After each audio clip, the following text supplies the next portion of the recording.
بسم اللہ الرحمن الرحیم، السلام علیکم۔ میرا نام ڈاکٹر اسد محمود ہے۔ آپ جانتے ہیں حضرت جبرائیل علیہ السلام کی سپیڈ رفتار کتنی ہے؟ جانتے ہیں تو بہت اچھی بات ہے، نہیں جانتے میری اس ویڈیو کو آخر تک ضرور دیکھیے گا، بہت کچھ جاننے کا موقع ملے گا آپ کو۔ ناظرین، ہم جانتے ہیں کہ اس دنیا میں بلکہ پوری کائنات میں ہماری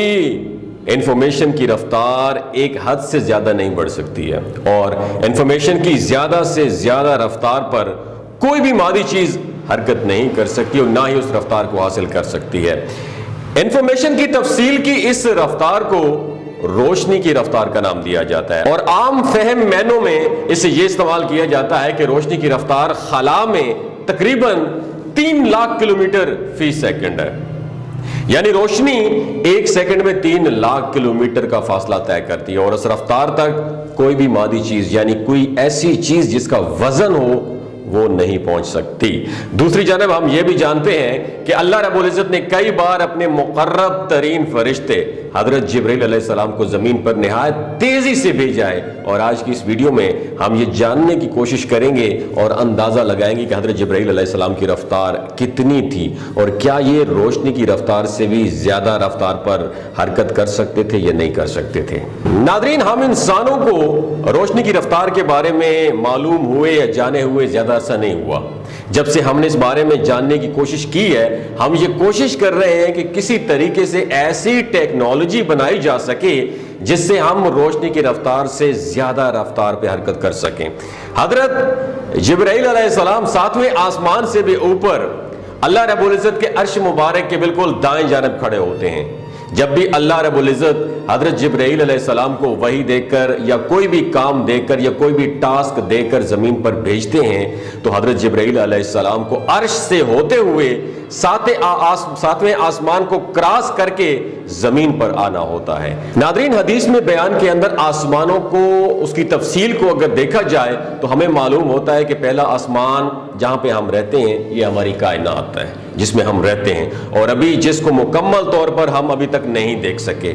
خلا اسپیس کو کھنگالنے اور اس کے بارے میں جانتے ہوئے انسان کو ابھی 70 سے 80 سال تقریباً ہو گئے ہیں۔ آج کی تاریخ تک تمام جدید ترین تحقیقات سے یہ بات ثابت ہو جاتی ہے کہ اس قابل مشاہدہ کائنات، یعنی اس کائنات میں جس قدر ہم دور تک دیکھ سکتے ہیں، اس کا فاصلہ یا اس کا قطر تقریباً 96 بلین نوری سال ہے، یعنی 96 ارب نوری سال کے فاصلے کو تو ہم دیکھ سکتے ہیں، لیکن اس کے بعد کیا ہے ہم اس سے بالکل ہی بے خبر ہیں۔ 96 ارب نوری سال سے دوستو مراد یہ ہے کہ روشنی جس کی رفتار 3 لاکھ کلومیٹر فی سیکنڈ ہے، وہ اگر اسی رفتار پہ 96 ارب سال تک ٹریول کرے تو اس بڑے دائرے کے اندر جو بھی چیز موجود ہوگی ہم اسے دیکھ سکتے ہیں، لیکن اس سے پرے دیکھنا، اس سے ہٹ کے دیکھنا ہماری ٹیکنالوجی کے بس سے بالکل باہر ہے۔ یہ کائنات اس قدر بڑی اور وسیع و عریض ہے کہ ابھی تک اس قابل مشاہدہ کائنات کا جو 96 ارب نوری سال کے دائرے میں پھیلی ہوئی ہے، ہم اس کائنات کے صرف اور صرف 4% حصے کے بارے میں جانتے ہیں۔ جی ہاں دوستو، اس کائنات کے 96% کا حصہ ابھی تک ہم سے اوجھل ہے۔ یہاں پر دوستو ایک بات یاد رکھیے کہ ہم اس کائنات کی بات کر رہے ہیں جہاں تک اس کائنات میں ہم دیکھ سکتے ہیں، اس سے آگے یہ کائنات کس قدر بڑی اور وسیع و عریض ہے اس کے بارے میں تو ہمارا وہم و گمان بھی نہیں پہنچ سکتا۔ کائنات کا وہ حصہ جسے ہم دیکھ سکتے ہیں اس کے بارے میں ابھی تک ہم 96% سے زیادہ حصے کے بارے میں جانتے کچھ نہیں ہیں، جبکہ یہ پہلا آسمان ہے، اور پہلا آسمان ہی وسعت میں اس قدر وسیع و عریض ہے کہ جس میں دیکھے جانے کے قابل حصہ بھی اس قدر بڑا ہے کہ جس کو سفر کرنے کے لیے روشنی جیسی تیز رفتار یعنی 96 ارب سال روشنی کو بھی درکار ہوں گے۔ اور اس سے اوپر دوسرا آسمان ہے، میں پہلے آسمان کی بات کر رہا ہوں، پہلے آسمان کے بعد دوسرا آسمان ہے جسے ہم دوسری کائنات بھی کہہ سکیں۔ احادیث شریف کے مطابق پہلا آسمان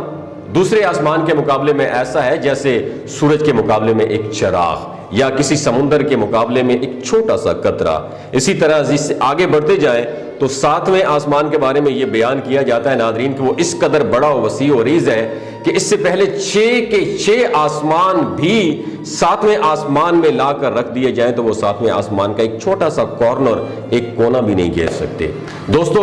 ہم اس سے اندازہ کر سکتے ہیں کہ ہماری اس کائنات سے بھی بڑی کئی کائناتیں موجود ہیں، اور ان تمام آسمانوں کے اوپر اللہ رب العزت کا عرش بری ہیں۔ اللہ رب العزت کے عرش کی وسعت اور اس کے گہراؤ اور اس کا پھیلاؤ کا اندازہ لگانا یقیناً ہمارے انسانوں کی بس کی بات نہیں ہے۔ پیارے دوستو،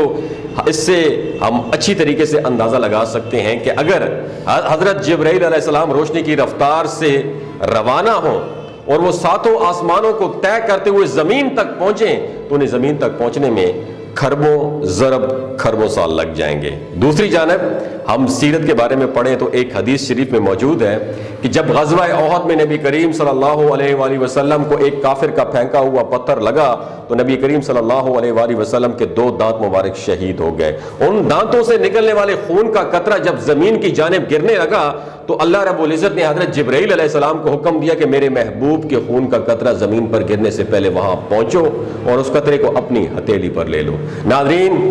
ایک نارمل انسان کا قد کتنا ہوتا ہے، اور اگر اس کے چہرے سے خون کا ایک قطرہ زمین پر گرے تو اس کے لیے کتنا ٹائم لگتا ہے۔ حضرت جبرائیل علیہ السلام نے ان 7 آسمانوں کو پلک جھپکنے سے بھی کم عرصے میں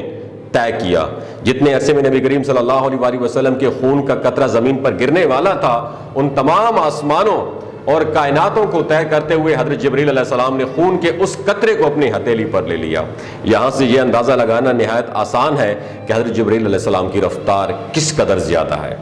نبی کریم صلی اللہ علیہ وآلہ وسلم کا فرمان مبارک ہے کہ جب میں معراج پر گیا اور وہاں سے واپس آیا تو اتنے عرصے میں میرا بستر جسے میں گرم چھوڑ کر گیا تھا وہ بھی ٹھنڈا نہیں ہوا تھا، اور دروازے کی زنجیر بھی ابھی تک ایسے ہی ہل رہی تھی جیسے میں اسے ہلتا چھوڑ کر معراج پر گیا تھا۔ نبی کریم صلی اللہ علیہ وآلہ وسلم نے معراج پر جاتے ہوئے مکہ سے مسجد اقصی تک کا فاصلہ طے کیا اور وہاں پہ تمام انبیاء کرام کی امامت کرائی، اور اس کے بعد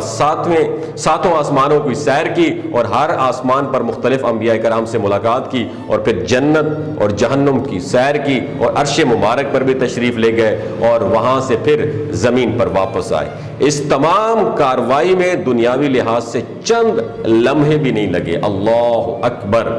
ناظرین، ابھی ہم جان گئے ہیں کہ اللہ رب العزت کی قدرت کے سامنے، اور جو قدرت انہوں نے حضرت جبرائیل علیہ السلام کو عطا فرمائی ہے، اس کے سامنے زمین و آسمان کے اربوں کھربوں نوری سال کے فاصلے محض ایک لمحے کی وقت حیثیت بھی نہیں رکھتے۔ اس لیے ہمارا ماننا ہے کہ انسان جتنی مرضی ترقی کر لے مگر انسان کبھی بھی روشنی کی رفتار سے زیادہ رفتار پر ٹریول کرنے کے قابل نہیں ہو سکے گا۔ دوستو، اس ویڈیو کے بارے میں آپ کیا کہتے ہیں؟ نیچے کمنٹ سیکشن میں اپنا ایکسپیرینس ضرور شیئر کیجیے گا۔ اس ویڈیو کو دوسروں کے ساتھ بھی شیئر کیجیے گا، ہو سکتا ہے آپ کے ایک شیئر سے کسی مسلمان بھائی کی زندگی اور دل بدل جائے۔ بہت شکریہ۔